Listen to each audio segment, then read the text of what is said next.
कल्पना कीजिए एक ऐसे योद्धा की जिसने देवताओं के राजा स्वयं देवराज इंद्र को युद्ध में परास्त कर दिया, जिसने त्रिलोक में अपनी विजय का डंका बजाया और इंद्रजीत का अमर नाम पाया। जी हाँ, हम बात कर रहे हैं लंकापति रावण के महाप्रतापी पुत्र मेघनाद की, जिसकी शौर्यगाथा आज भी हमें विस्मय से भर देती है। रावण का पुत्र होने के नाते मेघनाद को असीमित शक्तियों और ज्ञान का वरदान मिला था।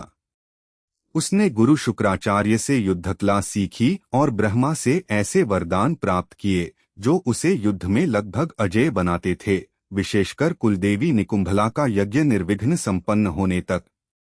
एक बार देवों और असुरों के बीच भयंकर युद्ध छिड़ा। देवता असुरों की बढ़ती शक्ति से भयभीत थे। जब देवराज इंद्र स्वयं युद्धभूमि में उतरे तो देवताओं का पलड़ा भारी लगने लगा।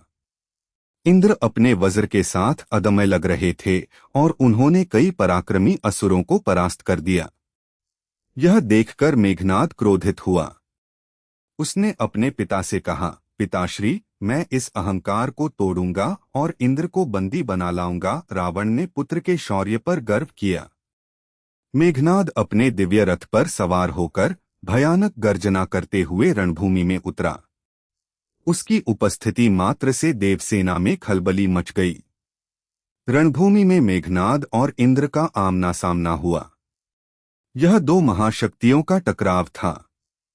इंद्र ने अपने वज्र का प्रयोग किया, लेकिन मेघनाद ने अपनी मायावी शक्तियों और ब्रह्मास्त्र जैसे दिव्य अस्त्रों से उन पर पलटवार किया। उसकी युद्धकला इतनी निपुण थी कि इंद्र भी उसे भेद पाने में असमर्थ रहे। मेघनाद ने अपनी मायावी शक्ति का प्रयोग कर इंद्र को भ्रमित किया और फिर अपने नागपाश अस्त्र से उन्हें बंदी बना लिया। देवराज इंद्र, जो कभी पराजित नहीं हुए थे, आज एक युवा असुर राजकुमार के सामने विवश थे। पूरी देवसेना ने यह दृश्य देखा और भयभीत हो गई। मेघनाद ने इंद्र को बंदी बनाकर लंका ले जाने का निश्चय किया। ब्रह्मा जी स्वयं प्रकट हुए और मेघनाद से इंद्र को मुक्त करने का आग्रह किया। उन्होंने मेघनाद को इंद्रजीत का अमर नाम दिया।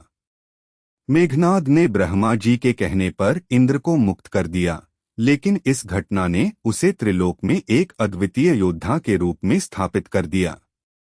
इंद्रजीत मेघनाद की यह विजय केवल एक युद्ध की जीत नहीं थी, बल्कि उसकी अदम्य इच्छाशक्ति, अद्वितीय युद्धकला और दिव्य शक्तियों का प्रमाण थी।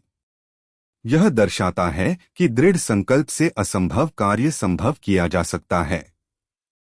हालांकि रामायण में उसका अंत राम और लक्ष्मण के हाथों हुआ, लेकिन इंद्रजीत का गौरवशाली नाम और देवराज इंद्र को परास्त करने का उसका पराक्रम हिंदू पौराणिक कथाओं में हमेशा अमर रहेगा।